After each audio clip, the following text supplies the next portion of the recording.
In the void where dying stars weep crimson tears, one crystal could unmake a world or season your lunch.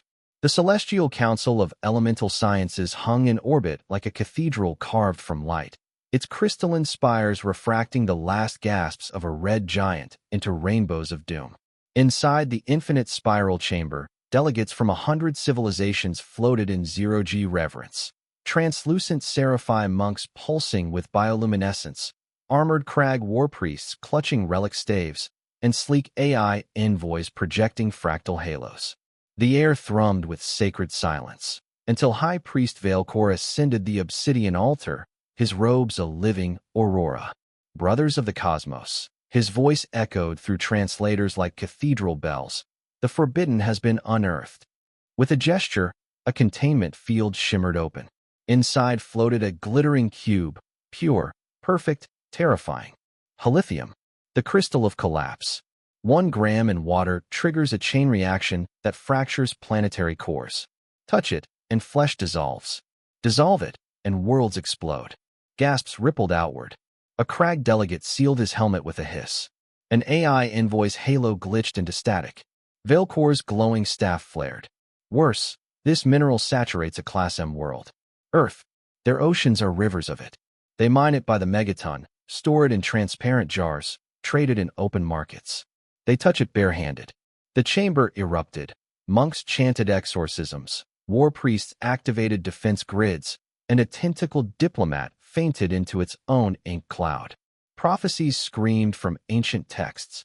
Beware the species who bathe in the tears of dying stars. Then the doors irised open with a hiss of Terran airlock. Dr. Amelia Ross stepped through, lab coat crisp, boots magnetized, eyes sharp as diamond drills. Behind her, Captain Ren Harlow strode in, ration pack slung over one shoulder, grinning like he'd just walked into a surprise party. The humans, here to verify the sample.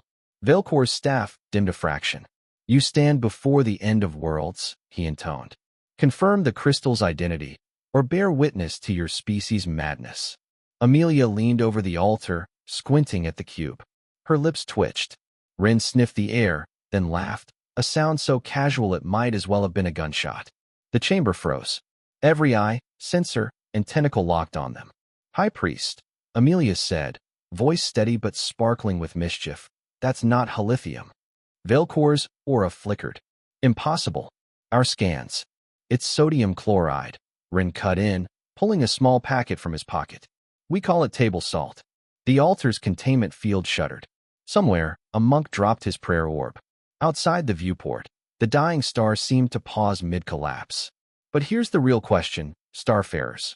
What happens when the galaxy's holiest terror is just humanity's favorite snack? And we're about to eat it in front of them.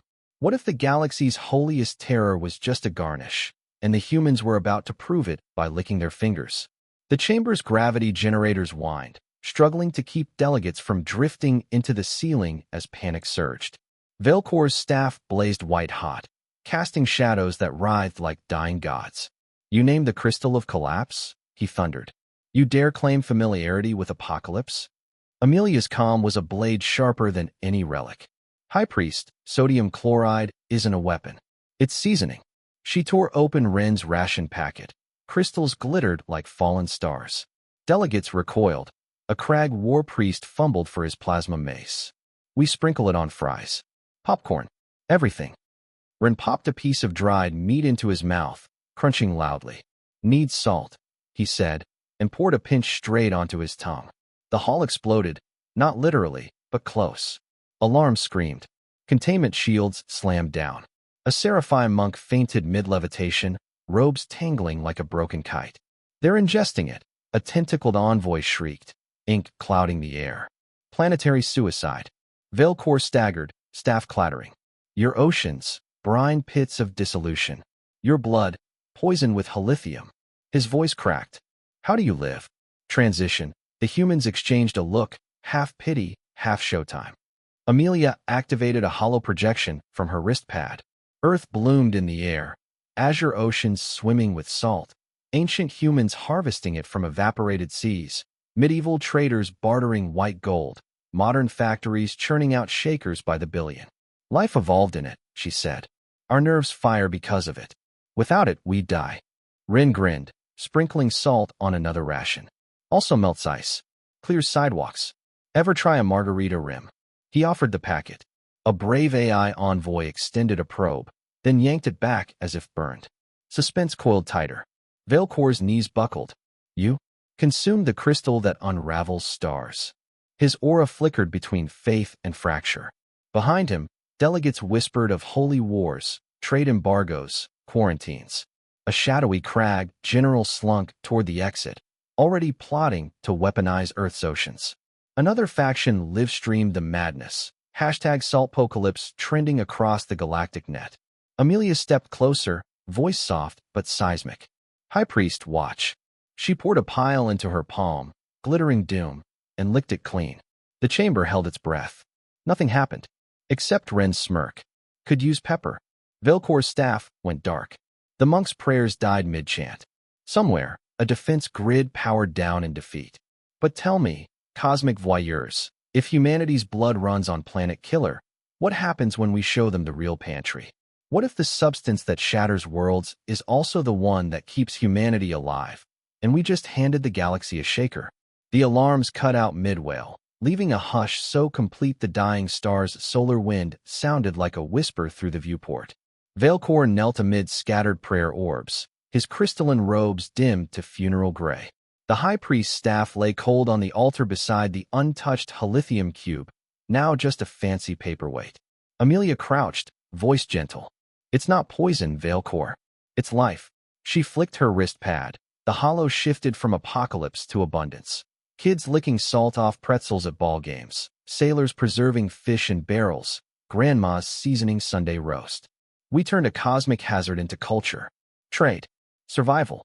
Rin nudged the fallen staff with his boot. Also makes tequila shots tolerable. A nervous chuckle escaped the tentacled diplomat, then spread, fragile as frost. Transition. Delegates drifted back, curiosity outweighing terror.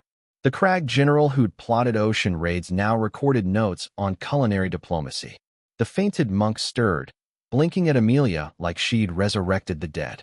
Velkor rose slowly, aura flickering back to life. Dim, but curious.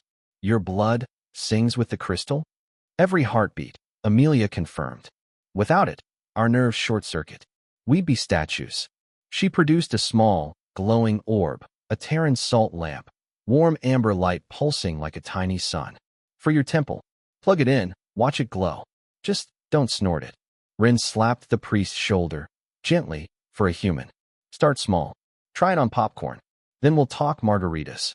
Laughter rippled now, real and stunned. The galactic net exploded. #SaltIsLife trending beside #HumanityIsTerrifying. Trade offers flooded Terran channels, rare isotopes for seasoning recipes.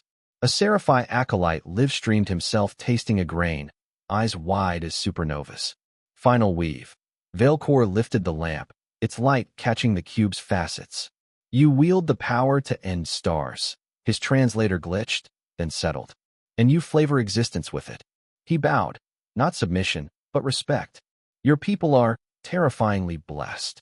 The chamber doors irised open. Amelia and Rin stepped through, leaving the galaxy forever changed, one grain at a time. So here's your mission, Starfarers. Drop in the comments. What everyday Earth thing would you reveal to freak out an alien council? The wildest, funniest, most HFY answer gets shouted out next video. Smash that like if salt just became your spirit element. Subscribe for more cosmic comedy, and I'll see you when we season the stars.